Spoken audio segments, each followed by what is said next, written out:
Good morning, everyone. 2 days ago, early in the morning, an historic nuclear agreement was announced by the P5+1, and that is the product of years of tough, bold, clear-eyed leadership on the part of President Obama. I've closely examined this document, and it will have my strong support. Members are reading the document now. This is the document to here, not that long, plus the annexes, very important. And I'm very proud of the attention, the careful attention that our members are giving to the document, to the Joint Comprehensive Plan of Action.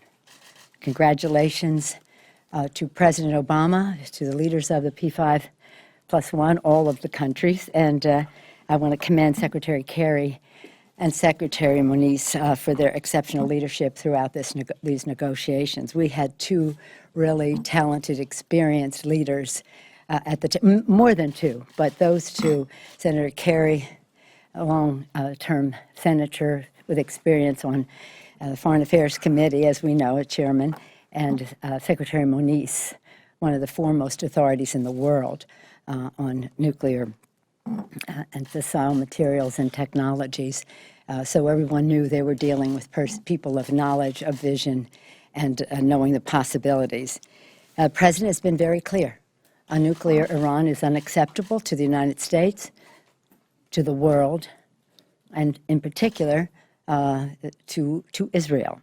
This agreement is precisely about intensifying our vigilance over every aspect of the Iranian nuclear program. We have no illusions about Iran. President Reagan said trust and verify. In this case, I would say distrust and verify. The aggressive restrictions and inspections provided in this agreement offer a very strong, indeed the best long-term plan to stop Iran from building a nuclear weapon. All options remain on the table. We're hopeful that the plan of action will be honored throughout the terms of the years of its enforcement, but nonetheless, as the President has said, all options remain on the table. While we are examining the joint plan, yesterday, Republicans passed yet again another short-term extension of the Highway and Transit Trust Fund, this time until December. It's unfortunate that once again they've chosen to take a short-term patch, but I'm hoping that we can work together to have a full bill long before December. It would be totally unacceptable to come back with another short-term extension. And already, we have a model, President Obama's Grow America Act, which creates jobs and strengthens our global competitiveness. We had as our motion to recommit yesterday a version of that shorter term, because that's all the money we had to cover it, in terms of stopping inversions, which produces about $35 billion for the life of our motion to recommit. What we really want is that bill with some modifications, and Congress acting its will, of course, but with that fullness as well as its longevity. As soon as the Senate gets that bill, we are anticipating, and it is what was represented to us, that they would put the Ex-Im Bank legislation on the highway bill and send it back over to us. And then the House would be able to act upon that. We look forward to that happening. As you know, we're in appropriation season, but they're not able to do very much in terms of appropriations, and we're asking the Republican leadership, House and Senate, let's go to the table. We cannot support, we will sustain the President's veto of all of these bills that are predicated on sequestration, on capping what we can do in terms of meeting the needs of the American people, and to do so in a fiscally sound way. We're going to have to go to that place sooner rather than later would be better. As you know, last week we went into the week thinking we were just going to be opposing the Republican Interior Appropriations Bill, which I call the polluter's delight, but even it was not bad enough for the Republicans, and they insisted on having Confederate overturning the amendments that we had passed regarding the Confederate flag. But it's time for us to move on from the flag to the Voting Rights Act. So I hope many of you will join us after votes when we come back here to talk about going to passing the Voting Rights Act. August 6th will mark the 50th anniversary of the Voting Rights Act. A couple of years ago, the Supreme Court decided, in my view, wrongly, to diminish the Voting Rights Act. The very least we can do is pass the amendments that correct what the court called to do what the court called for. But nonetheless, we'll be talking about that around maybe 12 o'clock, 12:30 after votes. I'm going to go back to the Iran. The Joint Comprehensive Plan of Action. I'm very encouraged by. I'm so proud of my members. They're so diligent, so thoughtful, and what we will have is as much education as possible for them to know, have questions. The bill itself has answers, the agreement itself has answers, but we want the administration to confirm our understanding. We want to see this happen in a very thoughtful way and not in a partisan way. So I reject those who, out of hand, without reading it, have said, I'm against it, and I'm encouraging my members to make their decision on the basis of reading it. And I'm very optimistic about our ability to support the president. Yes, sir. Will the agreement that you're holding up there be veto-proof in the House? Yes. Well, right now, again, with all the respect in the world for my members, we have a timetable, and we are in the education phase of it right now. We heard from Vice President Biden yesterday. He was spectacular in terms of the perspective he gave and the specificity with which he addressed the issue and answered questions. The day before, as you know, we heard from Secretary Clinton, and she spoke to you after that. So you know essentially what she told us. But I feel the response that we're getting from their openness is, we're in a very positive place. We're in a very positive place. It would be presumptuous of me to talk about any kind of a vote that members that are just seeing the plan of action 24 hours. Members have not been home. I want them to be able to go home, talk about this with their constituents so that they make the most informed decision. But there's excitement about the fact.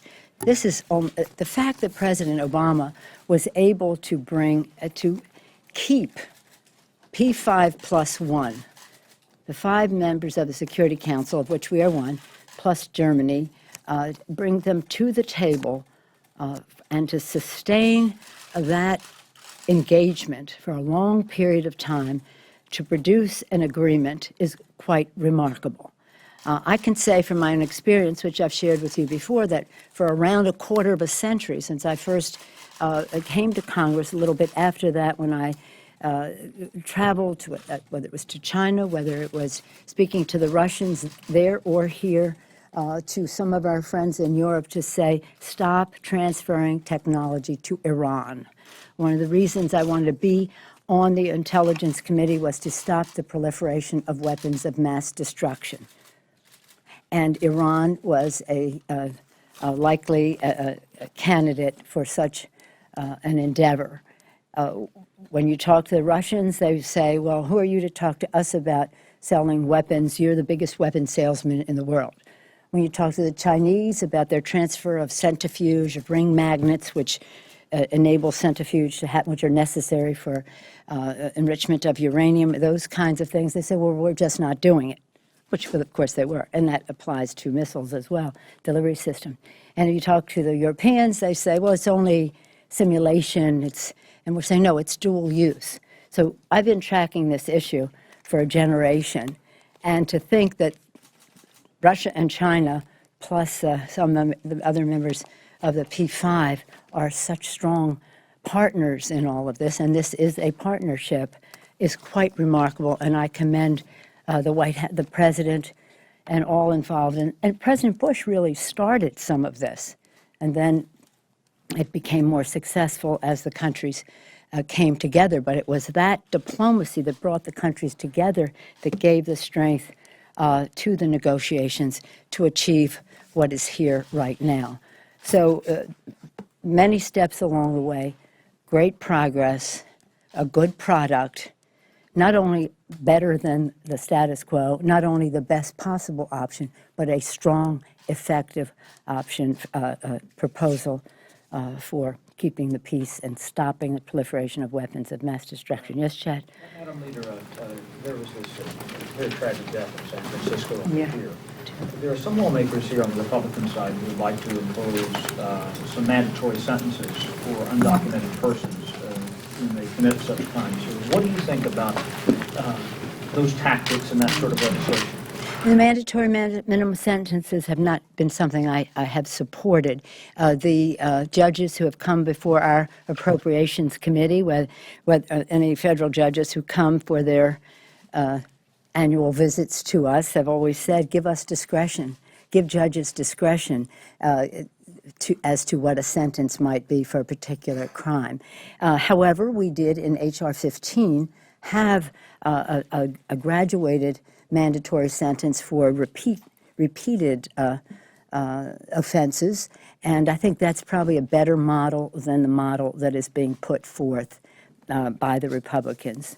Should it be something specific for persons who are undocumented and because San Francisco is a sanctuary city? Yes. Are there issues with that as well? Well, that's a different issue. I support the sanctuary. We have this terrible case, and our hearts and prayers go out to the family. But in terms of your question, which was the bill about mandatory minimums, let me also say that if we had passed a comprehensive immigration reform, which is the answer to many of the questions that you may ask on this subject, then we'd be in a better place. And in fact, some of the essence of the law that the Republicans are putting forth, but in a more sensible way, which really came out of the Senate, and that we support it. Yeah. Actively lobbying Yes. your colleagues on Yes. behalf of the administration Yes. regarding the Iran deal? Yes, I'm so proud of this. I am already making sure, I'm not exactly lobbying, but making sure people have answers to the questions that they have. But I made it very clear to them my own standing on this issue and why I think this is a good agreement. I call it an agreement, this plan of action. And it's pretty exciting because the members are they have informed questions, and they will have more informed questions the more they read and study the annex and the rest. And so it becomes almost a master class of what is in this plan, but how it fits comfortably among other plans along the way. And when President Reagan and Gorbachev came to their agreement. One thing, just anecdotally, some of the people who are very enthusiastic about this agreement now include a group called Plowshares. Just you can tell by the name, it's a group that has been, its orientation has been to stop the proliferation of weapons of mass destruction. When they first started, one of my dear friends, Sally Lilienthal, was one of the people who started it in San Francisco and other places in the country, but she was from San Francisco. And I remember when she went to Reykjavik with the women, you maybe weren't even born yet, but anybody who knows history will remember the women who went to Reykjavik and who were advocating that President Reagan take the position which he ultimately did. So, yes, I think it's really important that after all these negotiations, with all the engagement, the diplomacy, the wisdom, the brilliance, the ideas and the imagination, and the compromises that have to be made, that this be supported. And I am having those conversations very respectfully, because some of our members are at different places in terms of their involvement in these kinds of issues or their service in Congress, and some have very definite views and have some very strong questions, all of it healthy and valuable, all of it to be respected by all of it. But yes, I am. This is one of the joys of my service, to come back to what I said to you before. One of my early goals coming to Congress was to stop the proliferation of weapons of mass destruction. It's always an horizon that you're reaching for, but this is a really important part of it. Yes, sir. You've also had a long history of supporting human rights around the globe. What do you think this agreement will do to prisoners of conscience in Iran and the horrible human rights conditions we've seen in Syria and in the whole It's region? a very good question. Yeah, human rights are really, no, they're central to who we are. And I don't believe, I wasn't present, but it is my understanding that every time there was a meeting with the Iranians, the question of the U.S. Prisoners of conscience were brought up there, and also the president has met with some of the families, as well as the fact that I think we're almost in a better place to shine a light on that. The human rights situation, it's interesting, because more than you want to know about my schedule, but after I left you last week, I had the privilege of going to New York and celebrating the 80th birthday of the Dalai Lama, His Holiness, and 17,000 people in the Javits Convention Center, and then to be with him more privately, a smaller group, the next day. And of course, a great deal of our conversation was about human rights in China and Tibet.